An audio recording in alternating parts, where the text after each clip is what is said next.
Hello, welcome to Euclidean Geometry. Today I'm going to share with you how I would teach students on how to calculate the area of a cylinder. So this is a hands-on exploration, as you can tell, and I divided it up into 8 steps. The first step is I would show up in a classroom with something like this, or maybe have a picture on the board and ask them what this is. I would have these ends closed though. I would ask the students what this is and let them describe it in their own words and make a note of their responses. I could even have another student for a scribe or a few students as helpers. And the next question would be, the next task would be for the students to actually create something similar to this, however they designed. I'll provide them with some paper and any other materials they needed to create their own cylinders. And if there were any students who wanted to use other materials besides paper, they would be welcome to do so. Next, I would invite them to this experience. I would tell them, I'm a new student in your class and I'm very shy. Could you explain to me how you created this? Oh, how did you put it all together? And then I'll let the students describe the process step by step. Now, during that moment, which is now step 4, the decomposition, I would ask them to identify by name the different parts of their cylinder. Identify by shape names, of course.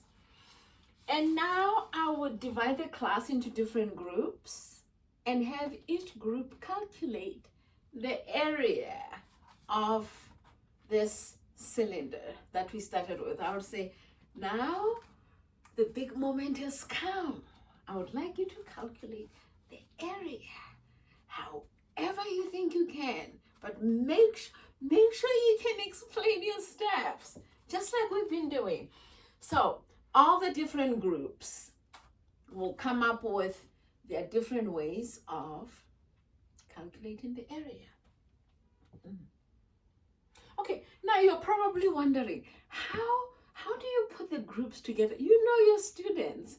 I teach online, and when I used to teach face-to-face classes, I could pretty much design which students to put together and which students not to put together, because the disparity in the levels of knowledge could create confusion. You know how that goes.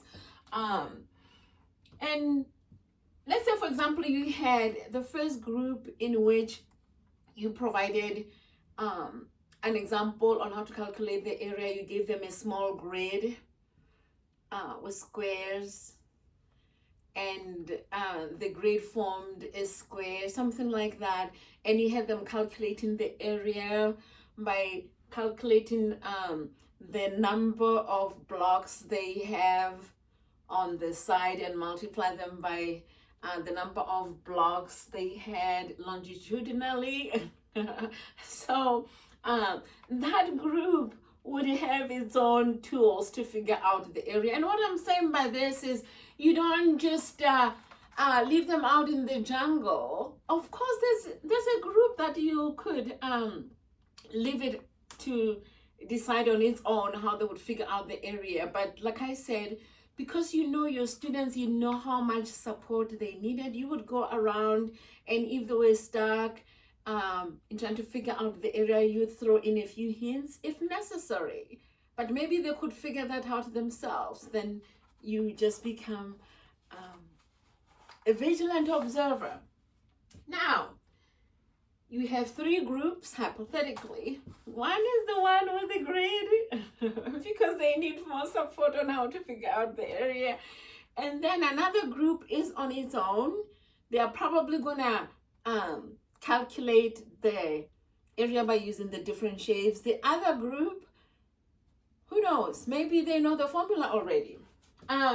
But that's not something for us to worry about at this point. You just leave this to the students to decide without telling them what to do. It's very critical not to tell the students what to do. Like I say here, point number 6, there's no formula. You go around and ask the students, please tell me how you got your answer. Show me the steps. Explain to me. Imagine this way a recipe. Tell me what you put together to be able to calculate your area, right? Have them tell you how they calculate, how they came up with whatever value they decided was the surface area. Or maybe there's no value. Maybe they came up with some algebraic statement. Who knows? Now, statement or equation. Now, the next step, students reassemble. They reassemble their structure. Why? Because here they put it apart. They took it apart to identify the different parts.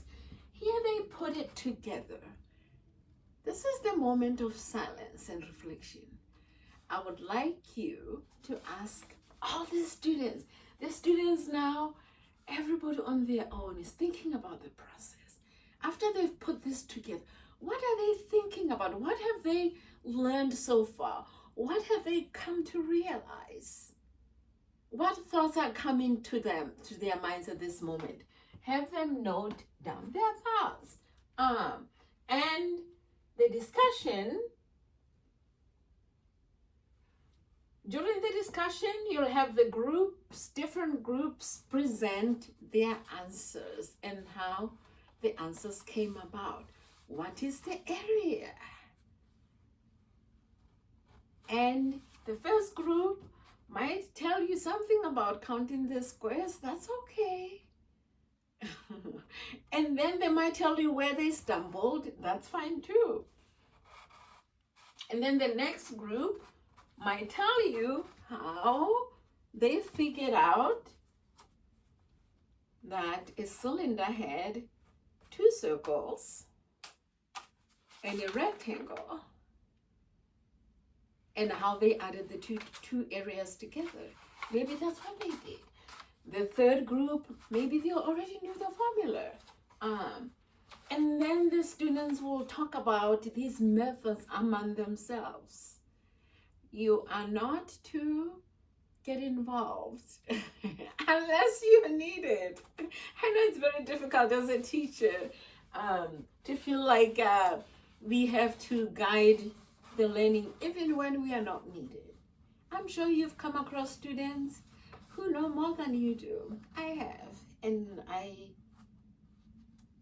am happy when that happens, because then this student becomes an even better role model for the rest of everyone in the class. So we compare methods from the different groups, group A, B, and C, and the students get to decide which method was the best. But everybody here at the discussion point, they have a way that they decided for themselves how to calculate the surface area of a cylinder. Does that make sense? If it doesn't, I will bring some handouts, and hopefully the process will be much clearer. You're welcome to send me any questions, any points that you think I might clarify. I would be more than happy to explain.